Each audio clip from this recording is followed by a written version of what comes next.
Brilliance Audio presents the unabridged recording of Sword of God by Kuzneski, performed by Dick Hill. He who leads a holy war wields the sword of God.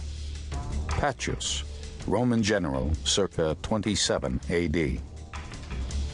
Chapter 1.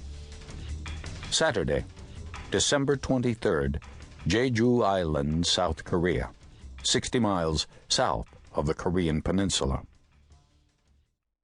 The boy could smell the blood from 50 yards away. It was a strong, pungent odor that made him gag, yet piqued his curiosity. Common sense told him to turn around and get some help. His father, his mother, one of his neighbors, anyone who could protect him from what he was about to discover.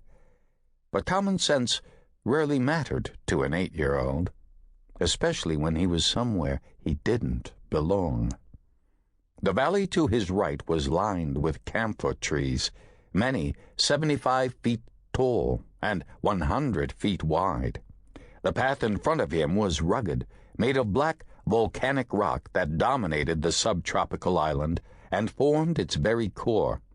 The temperature was cold, in the low 40s, but would climb steadily as the day wore on, a byproduct of the nearby Kuroshio and Tsushima currents.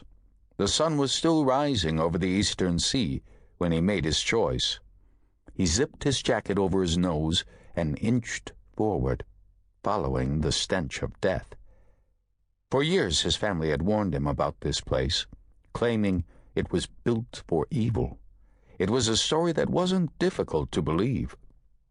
Sometimes, late at night, he could hear the screams, blood-curdling shrieks that ripped through the dark and jostled him from his sleep.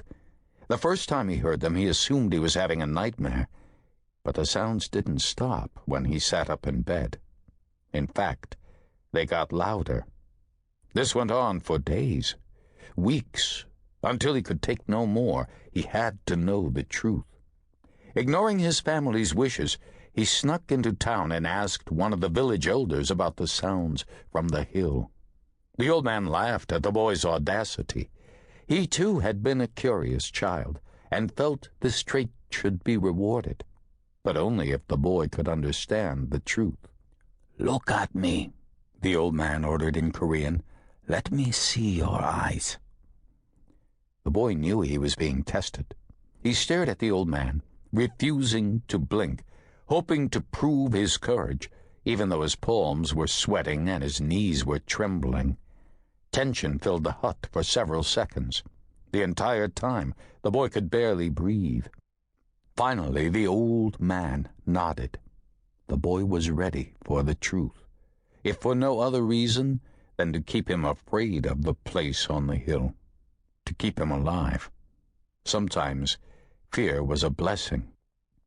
With a grave face and a gravelly voice, the old man whispered a single name that was known throughout Jeju, a place that sent shivers down the boy's spine and woke the hairs on his neck.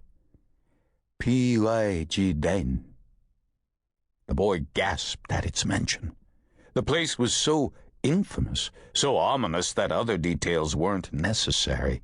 He had heard the stories, just like everyone else on the island.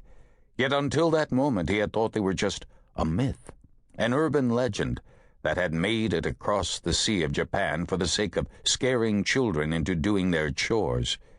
But the old man assured him that wasn't the case. Not only was it real, it was close, just up the path. At that moment, the boy promised that he'd never venture up there, and he meant it, too. It was a vow he intended to keep, not only for his safety, but also for the safety of his village. Unfortunately, all of that changed on the morning he smelled the blood. As strange as it seemed, there was something about the scent that attracted him, something magnetic, animalistic. One minute he was walking to the store, the next he was tracking the scent like a wolf.